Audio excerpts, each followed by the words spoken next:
Hello and welcome to innovative learning process. आज का topic है गोदान, एक महाकाव्यात्मक उपन्यास। महाकाव्यात्मक उपन्यास का अर्थ है कि जहाँ पर सामाजिक, आर्थिक और राजनैतिक, सांस्कृतिक सभी समस्याओं को उठाया गया हो और समाज के प्रत्येक पहलू पर विचार किया गया हो और जीवन के विविध आयामों का समावेश किया गया हो।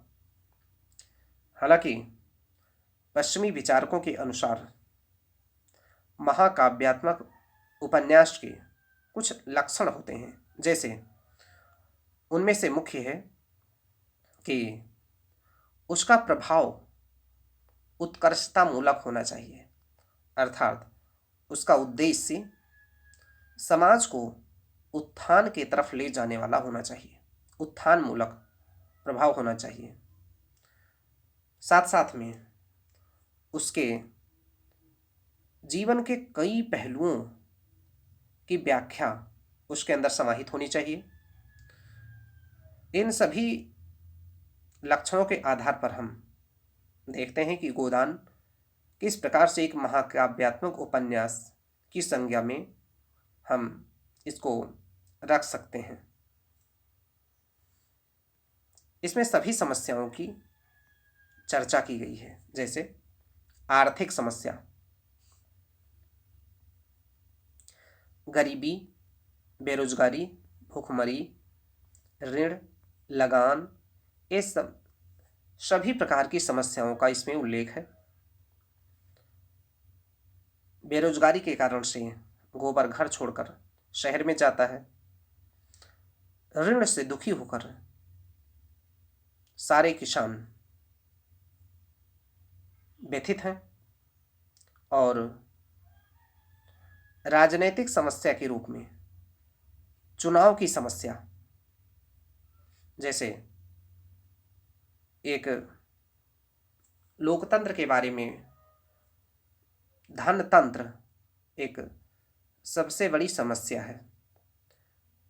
इसलिए मिर्जा खुर्शीद कहते हैं कि जिसे हम डेमोक्रेसी कहते हैं वह व्यवहार में बड़े बड़े व्यापारियों और जमींदारों का राज्य है और कुछ नहीं। चुनाव में वही बाजी ले जाता है जिसके पास रुपए होते हैं।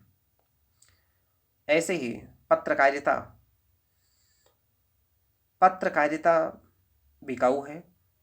ओंकारनाथ इसके उदाहरण हैं। ओंकारनाथ सोचते हैं कि अगर हम ही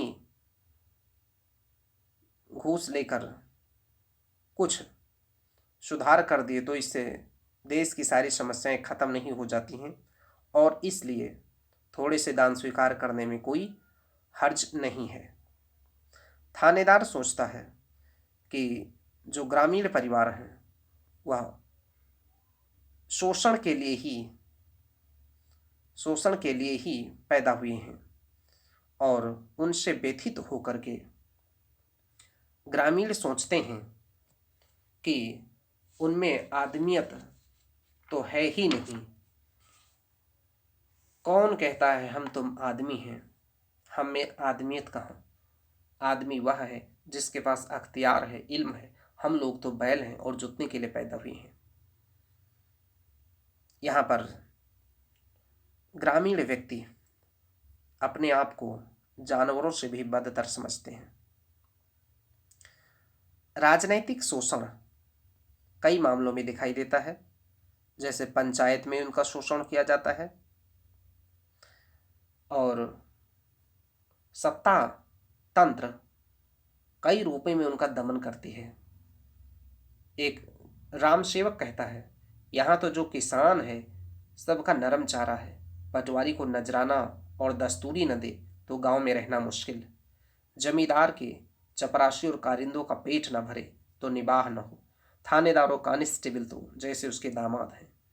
यानी कि प्रत्येक स्तर पर ग्रामीणों का शोषण सत्ता पक्ष के द्वारा किया जाता है। सामाजिक सांस्कृतिक मामलों में जाति और बिरादरी को सबसे महत्वपूर्ण भूमिका दी गई है। हालांकि यह उस समय के समाज की यथार्थवादी विचारधारा का चित्रण है। विवाह और वैधव्य झुनिया से नारी की स्थिति को दिखाया गया है।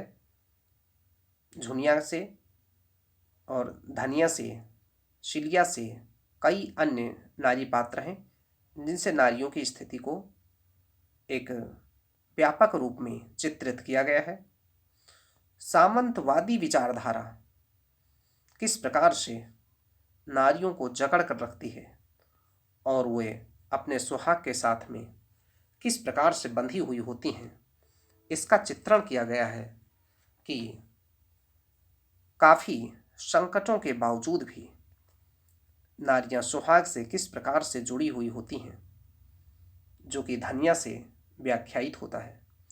कहा गया है, विपन्नता के अथाह सागर में सुहाग ही वह तृण था जिसे पकड़े वह सागर को पार कर रही थी।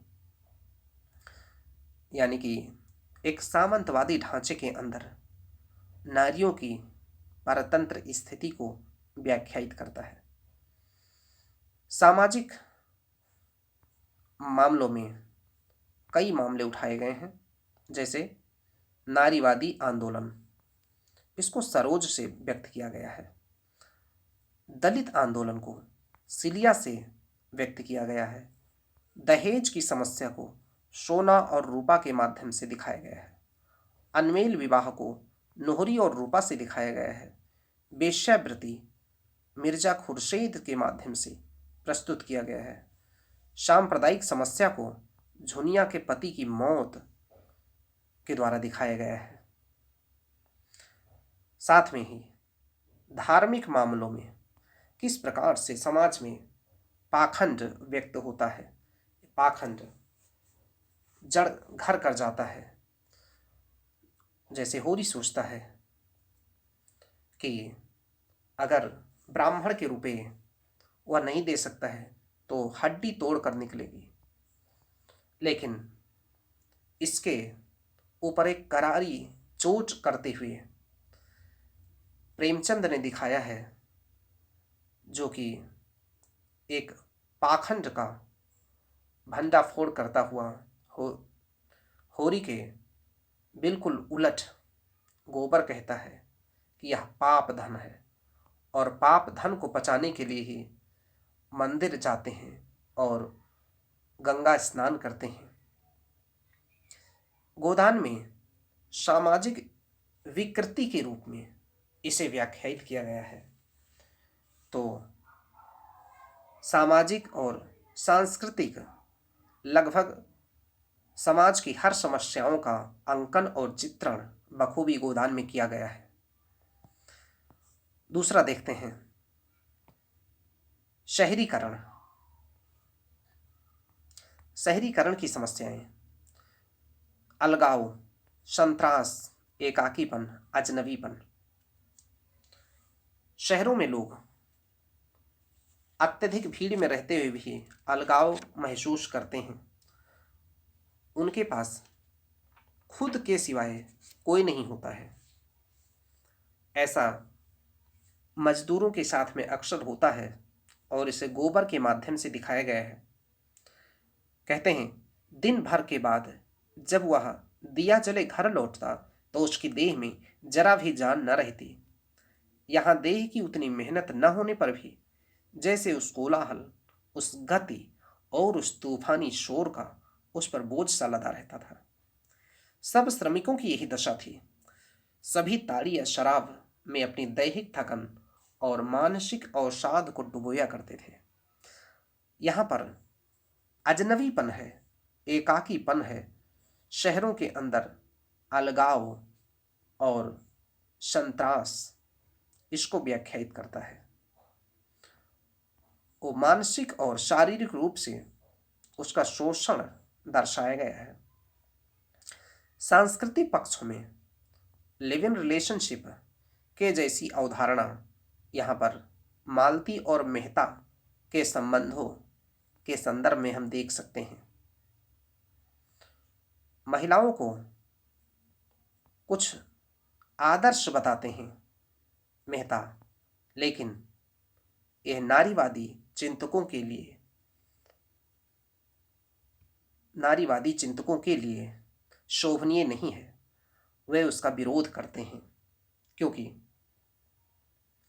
यहाँ पर महिलाओं के शोषण को उजागर करता है और मेहता उसके पोषक हैं। स्थानिक विस्तार का अर्थ है कि यह किसी काल विशेष या स्थान विशेष से तो जुड़ा हुआ नहीं है, हालांकि यह पूरे समाज को धारण करने की क्षमता रखता है। गोदाम इसमें किसी स्थान विशेष का जिक्र नहीं है, बल्कि यह पूरे समाज के यथार्थ का चित्रण करता है। उस समय हम देखते हैं कि भारत की संपूर्ण स्थिति जिस प्रकार से थी उसका लगभग हर पहलू यहाँ उठाया गया है।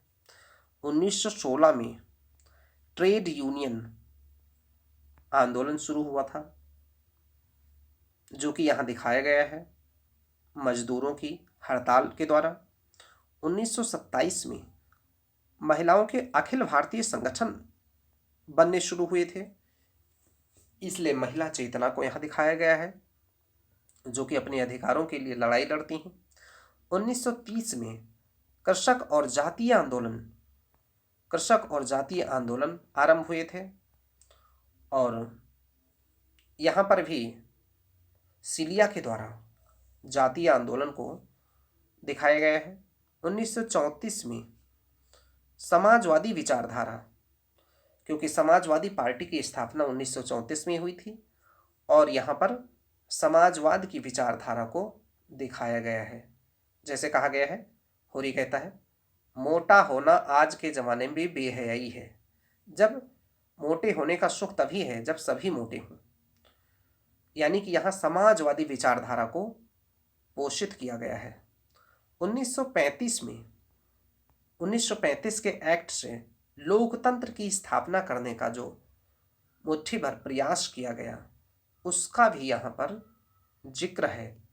हालांकि उस लोकतंत्र में, जिसको हम डेमोक्रेसी कहते हैं, वो एक धनतंत्र ही बनकर रह गया था और उसका जिक्र यहाँ पर मिर्जा खुर्शीद के द्वारा किया गया है। शिल्प के स्तर पर महाकाव्यात्मकता का अगर परीक्षण करें तो यह हिंदुस्तानी शैली में लिखा गया है। साथ में गांव और शहर का एक साथ में वर्णन किया गया है। ऐसा नहीं कि केवल ग्रामीण कथा है या शहरी कथा है। चरित्रों के आधार पर यथार्थपरक चित्रण किया गया है। चरित्रों का यथार्थपरक चित्रण किया गया है, यानी कि काफ़ी पहलुओं को समेटते हुए और हर पक्ष को ये ध्यान देते हुए यह उपन्यास की रचना की गई है। इसका प्रभाव अत्यंत उत्कर्षमूलक है। क्योंकि हर वर्ग के लिए यहाँ पर कुछ न कुछ संदेश हैं और आगे बढ़ने की एक प्रेरणा है, जिसको हम पढ़ने के बाद में वैसा ही खुद को महसूस नहीं करते हैं जैसा पहले थे। अतः इसे महाकाव्यात्मक उपन्यास की संज्ञा देने में कोई हर्ज नहीं है और यह एक महाकाव्यात्मक उपन्यास की श्रेणी में आने वाला उपन्यास है।